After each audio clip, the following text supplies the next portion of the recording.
Good afternoon. Today we have Dr. Junifen Gauuan, who is chairperson of the Council of Bayombong United Methodist Church, with us. So, Dr. Gauuan, traditionally, the regular session of the Philippines Central Conference had been held in Central United Methodist Church.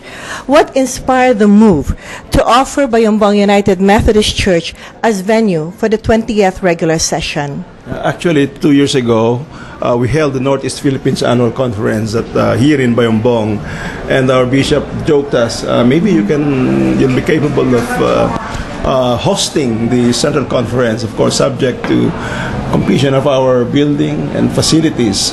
And, maybe because of some prayers, the coordinating council either inadvertently decided to select us.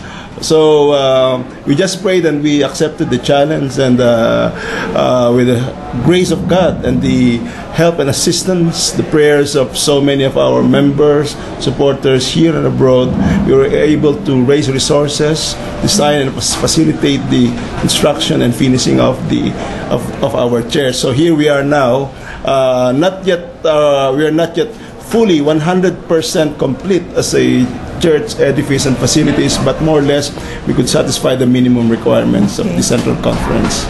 So what objections did you meet when you offered Bayombong United Methodist Church as a venue, and how did you meet each or these objections? Actually, from within the church, there was no objection at all. Yes. In fact, even the lowliest member were really excited of the challenge, because to them it is also a grace to become a servant for all, and to be a facility for this Central Conference is a great uniting factor for us as a church. It strengthened our fellowship, our resource build-up. It strengthened us as an organization. We were able to manage certain things which ordinarily we wouldn't be able to do without the challenge of this Central Conference. But I understand that one of the problems before was the road coming here. How did you particularly meet this particular problem?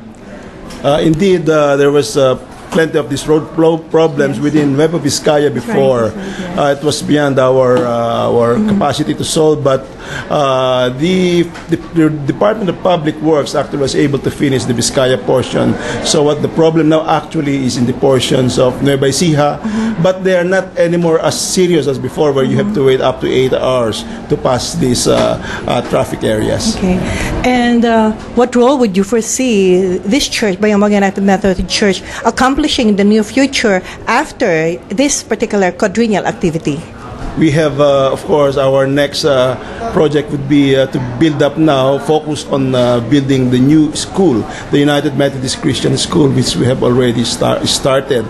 And of course, since we have decided to centralize our evangelization, instead of putting up so many mission areas which in the long run do not prove to be sustainable, we decided to provide a central evangelization area for all of our stakeholders, particularly children, youth, and to serve Nueva Vizcaya, and also to provide facilities whenever the district and the annual conference needs conference facilities. Okay. And also, what are your expectations for this particular conference? Well, it appears that the emerging theme really is about revival. And of course, we all know that to be revived as a church, we need John Wesley's among us to lead us. So it's really historical and really spiritually inspired that we will be electing 3 bishops.